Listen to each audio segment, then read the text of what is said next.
이번에는 동아 미디어 그룹 전문 기자들이 함께 만드는 북한 엑스파일 순서입니다. 북한 관련 이슈를 심층적으로 취재해서 정리를 해드립니다. 오늘은 다시 시작된 북한의 대미 핵외교, 어제와 오늘을 다뤄봤습니다. 외교부를 출입하면서 미국과 중국, 일본과 러시아 등 주변국 당국자와 전문가들의 의견을 수시로 모아 전달하고 있는 채널A 김정한 기자 나오셨습니다. 김 기자, 안녕하세요. 북한과 미국이 고위급 회담을 계기로 일단 대화를 재개했습니다. 3대 세습 후계자인 김정은의 첫 대미 협상으로 기록될 듯한데요. 김 기자, 이번 고위급 회담 어떤 의미가 있나요?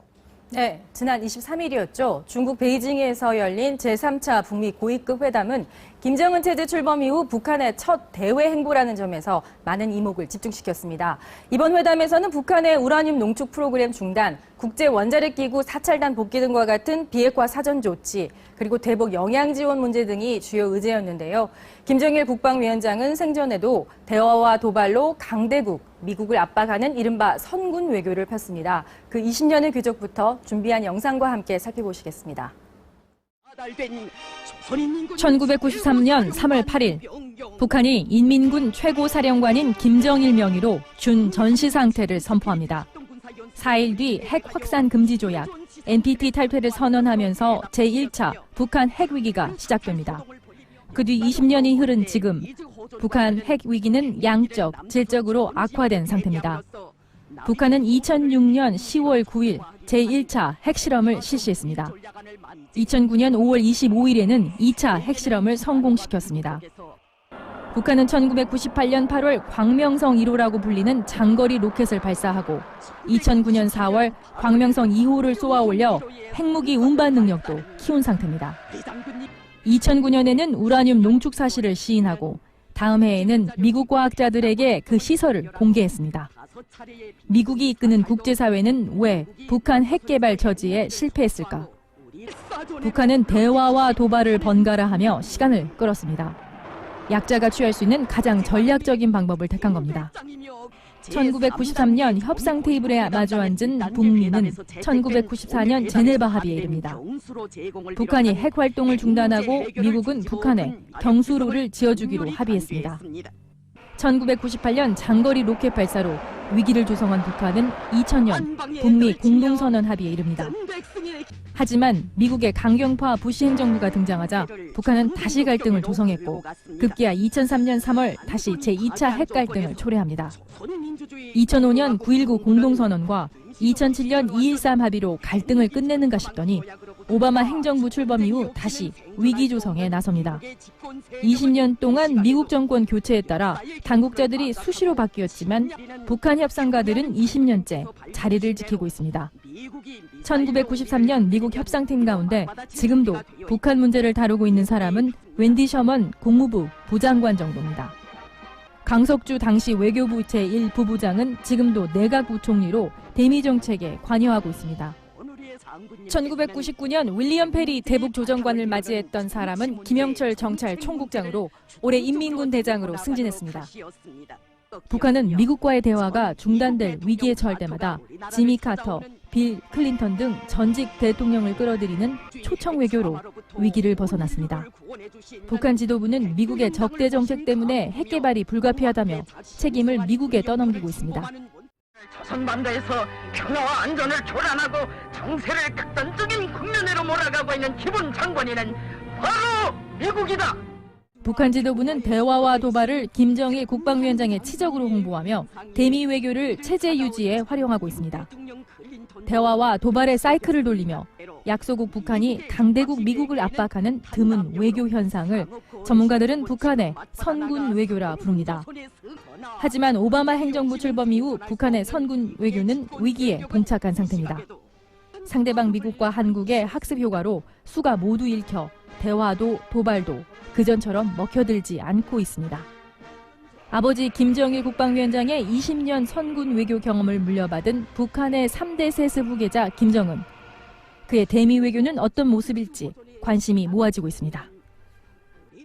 네, 대화와 도발을 번갈아 하면서 미국을 압박하는 그런 외교술, 김정일 국방위원장의 트레이드 마크 같은 건데요.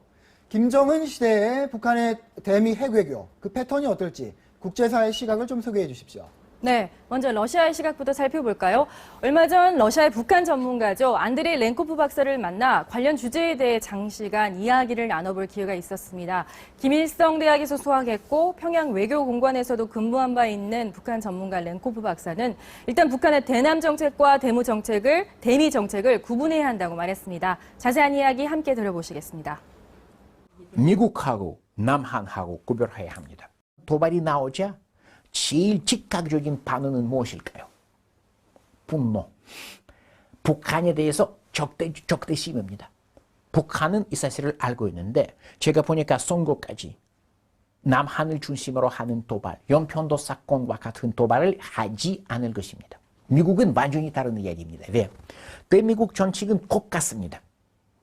쉽게 말하면 돈 달라고 하는 정책입니다. 우리가 있다. 우리가 위험하다. 돈 달라. 하는 방법이 무엇일까요? 말씀하시는 대로. 제일 좋은 것은 핵 실험입니다. 김 기자, 북한의 대미 핵 외교에 대해서는 중국도 상당한 이해관계를 가지고 있는데요. 중국 쪽의 시각은 좀 다른가요? 네, 그렇습니다. 중국의 경우에는 상당히 신중한 입장을 견지하고 있었습니다. 하지만 아직까지는 김정은이 예상했던 것과는 달리 강경한 도발 정책을 취하지 않고 있다는 점에 주목하고 있었습니다. 함께 들어보시죠. What's the difference between his father and this new 20-something-year-old man? That's the question the whole world wants to know. Ever since Kim Jong-un took over, I think we have not seen clear evidence that he is aggressive, at least up to now. But not seen extremely hardline or outright rejection of the six-party talks or engagement with the U.S. and other parties. We're not seeing North Korea doing this or saying things to that effect. 이 문제의 직접 당사자죠. 미국은 어떤 생각을 하고 있나요? 네. 희망적 사고일 수도 있겠습니다만 북한이 경제난을 해소하기 위해서는 결국은 협상 테이블에 나올 수밖에 없다는 겁니다. 또 베일에 가려져 있는 김정은의 권력 구도에 대한 정보 수집 차원에서라도 일명 팩트 파인딩이라고 하는데요. 북한과의 스킨십을 늘려야 한다는 목소리가 요즘 워싱턴 정가에서는 높은 것 같습니다. 따라서 북미 간 대화 단절보다는 다양한 형태의 접촉이 보다 활성화될 것으로 보입니다. 관련 내용 함께 들어보시겠습니다. North Korea has still a lot of incentive in the next couple of months to make some deal that will bring in hard currency so that the February to April celebrations go well.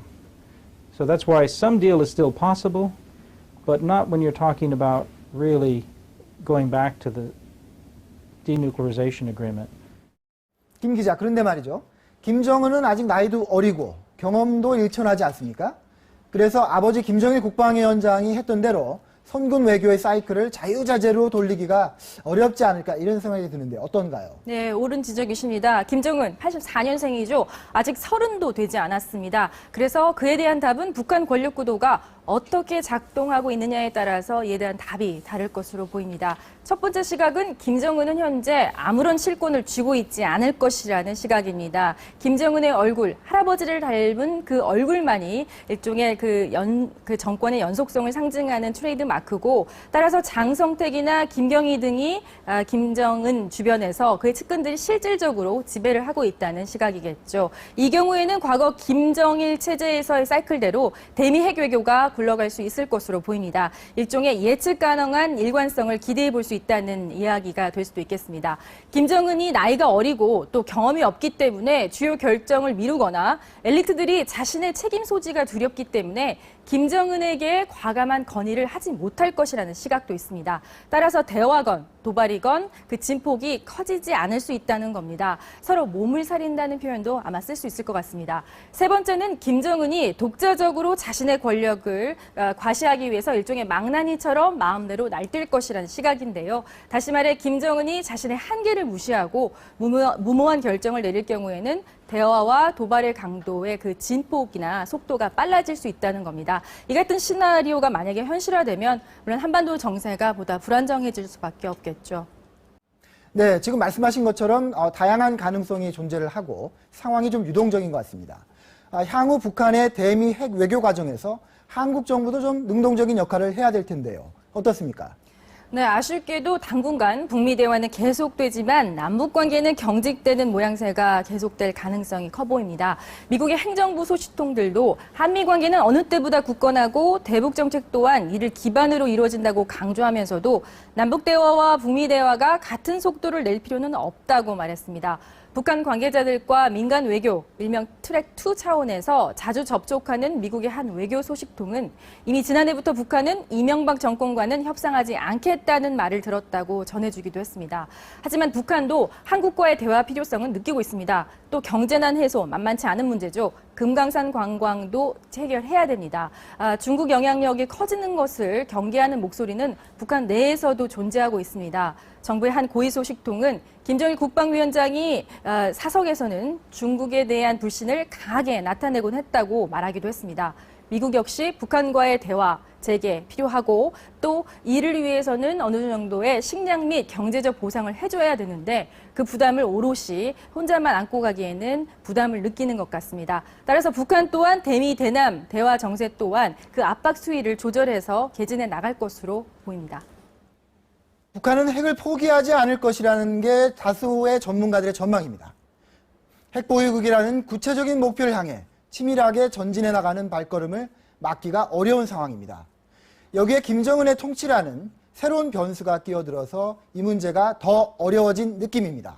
미국과 한국 그리고 국제사회 구성원 모두가 이 문제 해결에 힘과 지혜를 모아야겠습니다. 김 기자 수고했습니다.